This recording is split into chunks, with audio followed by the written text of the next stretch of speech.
الخاسرين মুসা আলাইহিস সালাম বললেন আমার কওম তোমরা পবিত্র ভূমিতে প্রবেশ করো যা আল্লাহ তাআলা তোমাদের জন্য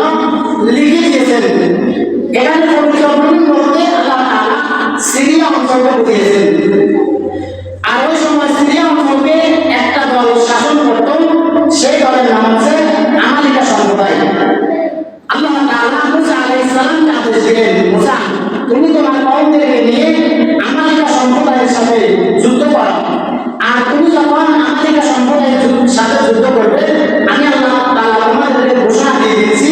তোমরা আমালিকা সম্প্রদায়ের সাথে বিজয় লাভ করবে সুবহানাল্লাহ মুসা আলাইহিস সালাম তখন তার যে 12টি কওম ছিল 12টি কওম থেকে প্রত্যেক কওমের মধ্যে থেকে যিনি গোত্র প্রধানকে ডাকলেন 12টি গোত্র প্রধান থেকে 12টি গোত্রের মধ্যে থেকে 12টি গোত্র প্রধানকে ডাকলেন দেখে আমালিকা সম্প্রদায়ের কাছে পাঠালেন মুসা আলাইহিস সালাম বললেন তোমরা এই 12 জন গিয়ে দেখে আসো তাদের শক্তি কেমন তাদের সাহস কেমন কত শক্তিশালী তোমরা গিয়ে একটু তাদের শক্তি সম্পর্কে দেখে আসো যখন মুসা আলাইহিস সালাম যে 12 জনকে পাঠালেন ওই 12 জন যখন আমালিকা সম্প্রদায়ের কাছে তাদের শক্তি সম্পর্কে জানার জন্য গিয়েছিল ওই সম্প্রদায়ের মধ্যে একজন লোক ছিল অত্যন্ত শক্তিশালী সে একা এই 12 জনকে বন্দী করে ফেলল 12 জনকে বন্দী করার পর ওই রাজ্যের বাদশার কাছে নিয়ে গেলেন বাদশার কাছে নিয়ে যাওয়ার পর বললেন আমরা তাদেরকে হত্যা করে ফেলব বাদশা তখন বললেন ওই 12 জনকে যদি আমরা হত্যা না করি আমাদের শক্তি সম্পর্কে তাদেরকে জানিয়ে দিই আর তারা যদি চায় আমাদের শক্তি সম্পর্কে বাকি লোকগুলোকে বলে তাহলে তারা হয়তো পলায়ন করবে আমাদের সাথে যুদ্ধ করার জন্য আসবে না তখন তারা বাচ্চার সিদ্ধান্ত অনুযায়ী এই 12 জন লোককে ছেড়ে দিলেন ছেড়ে দেওয়ার পর 12 জন লোক মুসা আলাইহিস সালামের কাছে আসলেন এসে যখন তাদের শক্তি সম্পর্কে বললেন মুসা আলাইহিস সালাম তখন বললেন তোমরা এই কথাগুলো আমার যে 12টি কওম রয়েছে এই 12টি কওমের কাছে বাকি লোকদের কাছে বলিও না তোমরা যদি বাকি লোকদের কাছে বলো তাহলে তারা যুদ্ধে যাওয়ার জন্য রাজি হবে না মুসা আলাইহিস সালাম তখন এই 12 জনকে নিষেধ করলেন দেখা গেল এই 12 জনের মধ্য থেকে 2 জন লোক ছিল ভালো 2 জন লোক ছাড়া বাকি 10 জন লোক পুরা সবাইকে বলে দিলেন বলে দেওয়ার পর মুসা আলাইহিস সালাম যখন তাদেরকে যুদ্ধের জন্য প্রস্তুতি নিতে বললেন কিন্তু দেখা গেল তারা কেউ যুদ্ধে যাওয়ার জন্য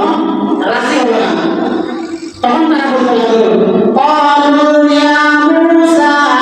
ইন্না ফিহা কওমান জাব্বারিন ওয়া ইন্না লান নাদখুলাহা হাত্তা ইয়াখরুজু মিনহা ফাইয়াখরুজু মিনহা ফাইন্না দাখিলুন তারা বলেছে হে মূসা আমরা তো জানি সেখানে এক শক্তিশালী সম্প্রদায় রাজত্ব করছে তাদের শক্তি আমাদের চেয়ে অনেক বেশি সুতরাং তারা ওই জায়গা থেকে যতদিন পর্যন্ত না যাবে ততদিন পর্যন্ত আমরা ওই নগরে প্রবেশ করবো না যদি তারা সেখান থেকে বের না হয়ে যায়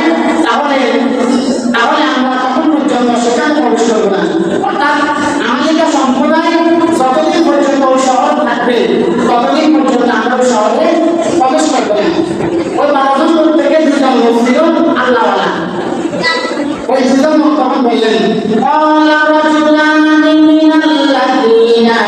ইয়াখাফুনা আন'আমাল্লাহু আলাইহিম আদখুলুল বাবা ফাইযা দাখালতুমূহু ফাইন্নাকুম গালিবুন ওয়া 'আলাল্লাহি ফাতাওয়াক্কালু ইন কুনতুম মুমিনিন দুজন আল্লাহওয়ালা লোক তাদেরকে বলল তোমরা এমন বেপরোয়া স্বভাবের লোক হয়ে যেও না বরং তোমরা এমন বেপরোয়া স্বভাবের লোক হয়ে যেও না বরং তোমরা মুসা আলাইহিস সালামের কথা শুনে যুদ্ধে যাওয়ার জন্য প্রস্তুতি গ্রহণ করো ওয়া 'আলাল্লাহি ফাতাওয়াক্কালু ইন কুনতুম মুমিনিন সুতরাং তোমরা যদি ইমানদার হও তাহলে তো তোমাদের উচিত তাদের শক্তির দিকে না চেয়ে তোমাদের উচিত তোমরা আল্লাহর উপর ভরসা করা কারণ তোমরা যদি আমালিকা সম্প্রদায়ের উপর তাদের শক্তির দিকে না তাকিয়ে তোমরা যদি আল্লাহর উপর ভরসা করো তাহলে আল্লাহ তাআলা তোমাদেরকে বিজয় দান করবেন ওই